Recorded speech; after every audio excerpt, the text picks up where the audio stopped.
Très chers amis, eh bien nous allons regarder ce soir une petite capsule. Elle n'est pas très longue parce que c'est fait d'après une vidéo de Dan Gibson.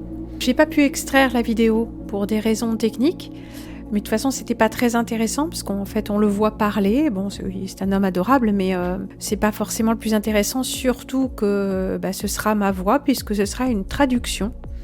Et j'ai donc fait des captures d'écran de cette vidéo à chaque fois qu'il y a de l'iconographie. Et puis j'ai fait des recherches aussi par moi-même, donc il y aura un petit peu plus d'images, d'illustrations que dans sa propre capsule, puisque nous n'avons pas la joie de l'écouter parler. Ce sont des capsules relativement courtes que vous pourrez regarder en version originale sur son site, nabataea.net. Et il y a aussi la transcription du texte qui m'a permis de réaliser très facilement la traduction. Donc il y en a de nombreuses sur des sujets qui sont ces sujets autour des Qibla, de la Kaaba, de Petra, etc.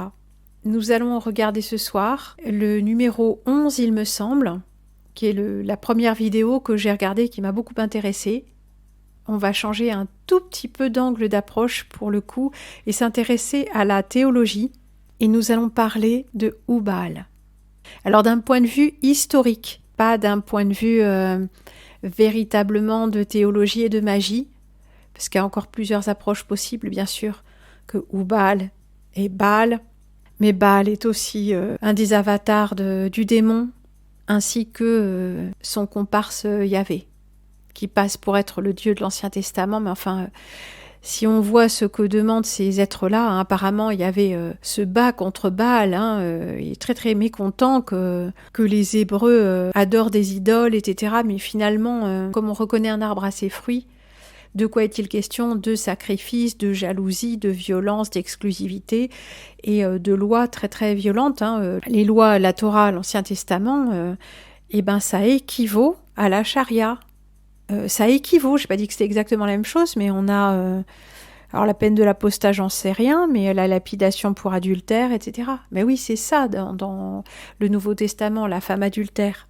Il faut lire le Nouveau Testament en ayant une connaissance des lois du monde de l'Ancien Testament.